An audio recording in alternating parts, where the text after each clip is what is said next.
On this week's show, we talk about Rally America and the IRC Rally. We also talk about the SCCA's National Convention, and we finish the show up with Mazda's announcement of the Mazda Motorsports Hour. Welcome to the Insider Report. Welcome to this week's episode of the Insiders Report. I'm your host, Errol Tucker, and joining me on this ride, Peter Keene down in Cocoa Beach, Florida, and Bill Wood in sunny Los Angeles, California. How you doing, gentlemen? Excellent. Wonderful. I think Peter was just telling us before we got started about this great barbecue he went to at Daytona over the weekend. So I shouldn't say really sunny because it was pretty much rained out this whole weekend. You know, it's funny. It's down here where I am. It was cloudy all weekend, but it really didn't rain very much. We could have got the 500 in on on Sunday here in Cocoa Beach, but an hour north, I guess it rained the whole time and kind of made a mess of everything. And I did get to go to a good barbecue. Yeah. You know, what do you call that? Brazilian barbecue, I guess. Nah. Well, there you go. And we're going to talk about that later on in the show. But what we're going to talk about, tackling this first segment here, is going to be a little bit about the Rally Championship here in the U.S. and Rally abroad. Bill? Well, the rally in the U.S., it was a great event. The rally in the 100-acre wood is very fast. The roads are wide and flowing, and we had some good competitors, including Ken Block, who's won the rally 5 consecutive times and won it a 6th time this past weekend. We've got David Higgins. They were running against each other. One curious thing about it is that for insurance reasons, they're not allowed to run too fast on the roads. I think there's an 80-mile-an-hour cap for average speed. And they exceeded that a couple of times in the competition with each other, and they had to be cut back to like 79 miles an hour. And so it was very frustrating for Higgins not to be able to run down Ken Block. Krzysztof Holowicz, Polish and European champion, was there. He had a car that kind of let him down. They blew the motor in testing before the event, and he never got up to speed. It wasn't a fair test of his ability. Not only is he fast, he's also, he understands roads. He's run in Dakar several times, finished 10th in the Dakar this year. And it was just a spectacular event. Friend of mine, Lachlan O'Sullivan, won the super production. They fought battles all, the event with their car, got him worked out and made up time in the last 2 stages. Almost came within 20 seconds of getting on the podium ahead of Holowicz, which would have been massive for him. So it sounds like, you know, we're starting to get a lot more European international interest in this U.S. Rally Championship. American rallying is known worldwide. It's a gravel championship, and they don't have a lot of snow events, no pavement events. Most rallies around the world are gravel rallies, so the people like to come. The competition is growing. They like the idea of the open category that's not ruled by FIA regulations, so you could get a car and run it fairly inexpensively for an entire season of competition. So yes, manufacturers and especially drivers are starting to use it as a showcase for their skills for to go back somewhere else. Got you. And I understand there was also more rally going on around the world. We had the IRC. Yeah, the Intercontinental Rally Challenge, which is kind of a TV-made series, but it's very stable where the WRC is not. And Andreas Mikkelsen, who is young, I think he's maybe 20, 21 years old, and is just super fast on pavement. And the rally they ran in the Azores this past weekend was in rain, but he showed a lot of maturity, was able to convert that speed to gravel in the rain, and outran another Juho Hananen, who was a former winner, champion, I believe. I should know these things. I'm sorry. But he outran him, beat him by like 25 seconds. And the first time anybody has won 3 consecutive events in the IRC. Andreas won the last 2 last year and the first one this year. Wow. Gotcha. And what's really going to be interesting, in a couple of weeks, they go to the Canary Islands, Rally Canarias, and it's going to be all tarmac. And that's just going to be stunning how fast he is. He loves speed and is very good at it. Sounds good. Sounds good. Now, what can we expect on the Canadian front? I know that they have a very aggressive program up there, Canadian Rally Championship. How is that going? The Canadian Championship is in a break right now. They had one event, a winter rally at Pierce-Neige near Toronto, but I think it's 2 hours outside of Toronto, and they're in a break now until May, somewhere around in there. They go out west. The Canadian champion, Antoine Lestage and Natalie Richard, they were in fact outrunning David Higgins by fractions of seconds at the rally this past weekend in 100 Acre Wood when his transmission went away. It's kind of a sad thing here. Libra Racing, John Buffum, supports that car, and the transmission went out in that in the first day, and then another car that they support for a Chinese guy who came here with an Irish cop as a co-driver, that engine blew up. Grenaded, and it was not a good weekend for Libra Racing. Gotcha. All right, gentlemen, we're going to take a quick break, and when we come back, we're going to talk about SCCA's national conference that's going to be happening this week. And Peter, I know you're going to that, so let's we'll talk a little bit about that when we come back from the break. We'll be right back.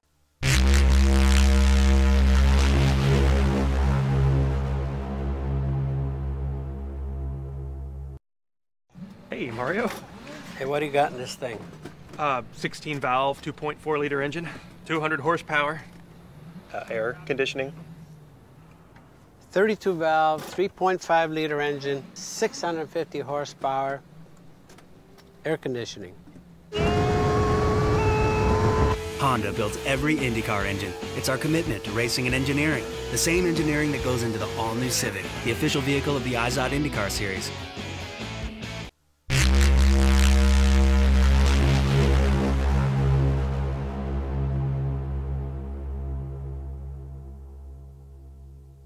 Welcome back to the Insiders. So this week here is the SCCA's national convention, and Peter, I understand that you're going to be there in full representation. Yeah, that's right, Earl. I mean, the SCCA's bumped their head again and put me back on the CRB, so I get the trip out to Vegas for the national convention. So starts on. So what are going to be the hot topics that are going to be discussed at this convention? Well, essentially we have our CRB face-to-face meeting on Thursday, and then we also meet with the board of directors Thursday as well. So the big hot topics is class consolidation. You know, there's a lot of plans flying around or proposals, and essentially, you know, it's the BOD job to pick what proposal they like the best, and then hopefully we can roll it out to the membership and make that public. You know, right after the convention. Now, this is for the national classes you're talking about? Excuse me, I'm sorry, Earl. What'd you say? This is for the national classes we're talking about in the reference? national classes. You know, so essentially, it's already the stuff we've kind of talked about. It's, you know, going from 5 showroom stock and touring classes to 4. There's some formula car consolidations. Right. You know, and then kind of. I guess we're going to have a special meeting at Topeka to try and bolster GT racing because, you know, that's just not what it used to be. Right. You know, and I guess that's kind of being fueled by Trans Am, you know, because they're really trying to push that series back into the forefront of American racing. I'm sure the Trans Am series. Well, that always comes back. I mean, Trans Am's trying to do it, and you know. And Grand Am's done it pretty successfully, but, you know, can you race a tub car and a tube car together, you know? And I mean, I think you can, but Right. traditionally, a traditional GT guy doesn't want to race against any tub cars, and kind of vice versa. So, I mean, it's a balancing Right. act, but that's something we talk about. The other Peter, thing is, what did they? Gotcha. Go ahead, Bill. What did they think? What did they think about running cars that are too old? The manufacturers probably would like to see them in newer cars, and sports car people like to put a lot of money into a chassis and then use it till it falls apart. Well, yeah, exactly. I mean, that's probably our biggest sin, right? The bug-eyed Sprite. And I guess you can, somewhere out there in the world, you can buy every piece you ever need for a bug-eyed Sprite to keep it racing for eternity. But yeah, I mean, some of these classes need to just be, to go to a vintage, racing series and let them move on and really bring some new blood into SCCA. Not only from the car category, but, what is SCCA doing from just a memberships category, standpoint, trying to bring some new blood in? Well, and and part of it is there's been a couple of programs. I mean, honestly, I'd like to think that, the ST classes and ST Light in particular is going to bring, new blood in. I mean, that's kind of what the kids do. It's a tuner type class where you can do engine swaps and stuff like that. And then they've also Right. I believe the BOD is putting together a task force to take on that exact, function is what do we got to do to get younger guys in or younger members. And so I think there's going to be, they've actually budgeted some money, and I think they're going to put a task force together and try and come up with some good ideas to, go out and market to these younger kids. The other side Gotcha, of the gotcha. the other side of the coin, I'll throw a little something in here. It just came to mind, the Global Rallycross Championship, whether or not it happens this year, they're talking about having a cutoff of 2011 for cars. I mean, it might be a silhouette bodied, it might be an older chassis, but they want the cars to look like 2011 or newer. Right. And that's kind of the pendulum swing the other way. But it does show that the manufacturers want to have some newer cars. So if they're going to put the money into it, what value is it to, if I'm Hyundai or Kia and I put a big program together and I get beat by a 30-year-old Sprite that's not even made anywhere in the world. Right. Well, you're right, Bill, because if you look at, some of the dollars that the manufacturers do step up in for club racing, it typically is driven more towards the newer models, and they want to keep that going. I mean, one of the variants in that might be Spec Miata, but, MX-5 Cup is, what Mazda is pushing, and now all the manufacturers are jumping around B-Spec, which all surround around affordable driving, affordable cars, but still newer cars for the community. And largely front-wheel drive. That's what they want to push also. Yes, Well, exactly. But right, kind of there, Earl, you brought up that Spec Miata is, the newer type cars, but if you really look at it, I mean, the newest Spec Miata is 11 years old. Right, exactly, and that's one of the things that should be addressed as well. But then our friend Mike Collins is trying to do something about that, isn't he? Mike, in reference to bringing those newer cars in. Mike Collins has bumped his head. That's a funny thing of bringing up the convention. He shows up. I think he's scheduled to be there this year. He shows up every couple of years and just tries to cause pandemonium out there. So. Hopefully they got a Collins tamer. So I don't have to listen to him. But before we run out of time, I just want to go back to the whole issue of bringing new blood into SCCA. And I think one of the things that can be done to try to attract some of these younger drivers, besides, hats off to doing some changes in the car classes and GT lights and trying to bring those cars in, but also I think introducing the drivers to just road course racing, road courses themselves. And, this is something that, the competition for the SCCA does, NASA does pretty well, where they have these, high performance driving educational programs that are part of their weekends. I think that that's something that SCCA and the regions really need to look at seriously to bring some of this new blood into the club. What do you think about that? Well, and I agree with you. I mean, and forever, what road racers we do have, we kind of lose when, we had that 18-year-old rule, I mean, I'd like to see it like 14. I don't know if that SCCA will ever go for that. But, I mean, essentially, we give all those young kids away to things like Skip Barber or NASA or something, and then, they go out and they start their own tradition. So maybe their parents have been a lifelong SCCA member, but their kid can't race, and they come out of go-karts and they go right to Skippy or something like that. So another thing that the SCCA should strongly consider that's got its own underculture is time attack. They used to call it Solo One but that's something that the tuner crowd is extremely interested in. Might be a small patch, but that would be something to bring new people into the fold in the SCCA if they would have something like time attack in their program. And I agree with you. Gotcha.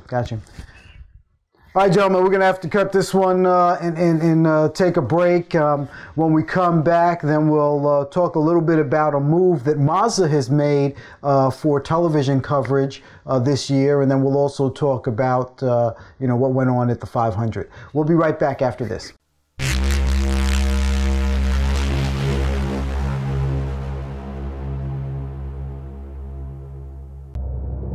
The club, an amateur racer. Here at GoRacingTV, we salute you. And we want to give you all the tools and info to compete with the best. Find out how to do it all from your own garage by watching our Club Racer and Autocrosser shows. GoRacingTV.com, supplying all your video racing needs.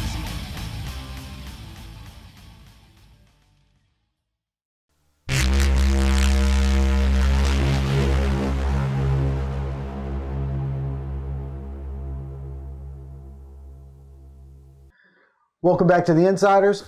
So Mazda made an announcement a week ago that they are now creating the Mazda Motorsports Hour on Velocity.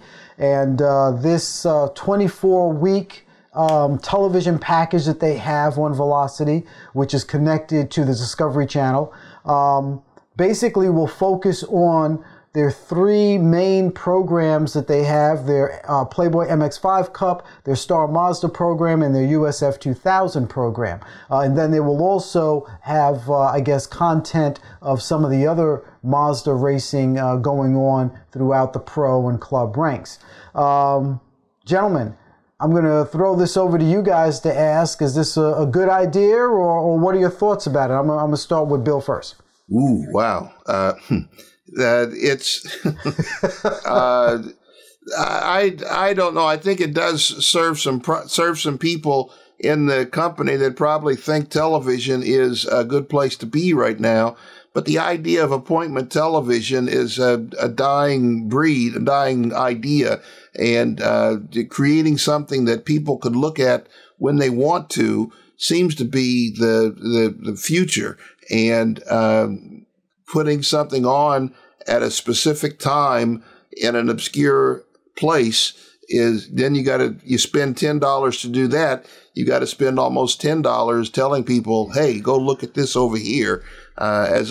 So let me ask you about this, though. What about the argument that might be brought against that, saying that, well, typically if you're going to look at this, you have a DirecTV, you have a Dish Network, and people these days record all their programs anyway, so people will be able to record it and then look at it when they want. Assuming that this channel Velocity is available to people on their cable system at the tier that they have bought into. It's not on my basic tier. It's not on my digital tier where I get Speed Channel. I have to get the HD tier. So I'm a couple levels in, and that's another $5, $10, $15 a month that I may or may not want to pay. So, Bill, you're not looking at HD TV? Is that what you're telling us? I look at HD TV, but I got to pay for HD TV, and not everybody wants to do that. Got you. Peter, good or bad idea? Well, I mean, when you brought this up to us before the show, Earl, I'd never even heard of the Velocity channel, so, and no, I'm not watching things in HD. Kind of behind the times, so, I mean. Oh my goodness. So two dinosaurs here. Wait, Peter, you mean to tell me you're not even looking at NASCAR races in HD? Is that what you're trying to explain to us? Well, no, why would you? I mean, I know what's going on. I could watch it in black and white. It'd be fine. Got you.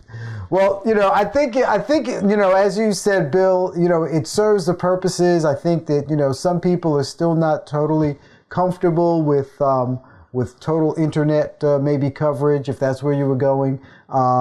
But, with the prices, I guess, they had to make a decision. And with the prices, I guess that, some of the major channels are charging, whether it be Speed or, the new sports network, what is it, NBC Sports, I guess that might price them out, and they want to still be able to reach a greater number of people through television. In the broad scheme of things, Speed used to be the thing that nobody could get. The NBC channel Versus used to be the thing that nobody could get. So in the scheme of things, this might eventually, in a couple of years, be something that everybody will know about. But by then, how much money will you have spent telling people that it's there? And who knows what the world is going to be then? In 3 years, television, network TV might be even more a thing of the past than it is now, with things like Hulu and iPods and iPads and iTunes. Without a doubt. It's just a different world. I'll say one thing is that I do like the idea of it being the Mazda Motorsports Hour. So therefore, people kind of know on a weekly basis, on the weekend, I can go and watch and see, if I'm a Mazda fan, I'm a Mazda enthusiast, I know that I'm going to be able to go there every week, pretty much the same time on the weekend. And I'm not sure if they came out with the schedule of what day and time on the weekend, other than it is going to be on the weekend. I know that I can go there and I'm going to be able to see what's happening in Mazda. Let's get done with the Mazda commercial and get to the real racing. No, wait. Let's throw one more thing in here quickly, Peter, because I know where you want to go. But if this Mazda Motorsports Hour makes it possible for me, an MX-5 racer, to tell my sponsor that race is going to be on TV, then that's going to help me in addition to Mazda. So that's a good thing. That's a very good thing.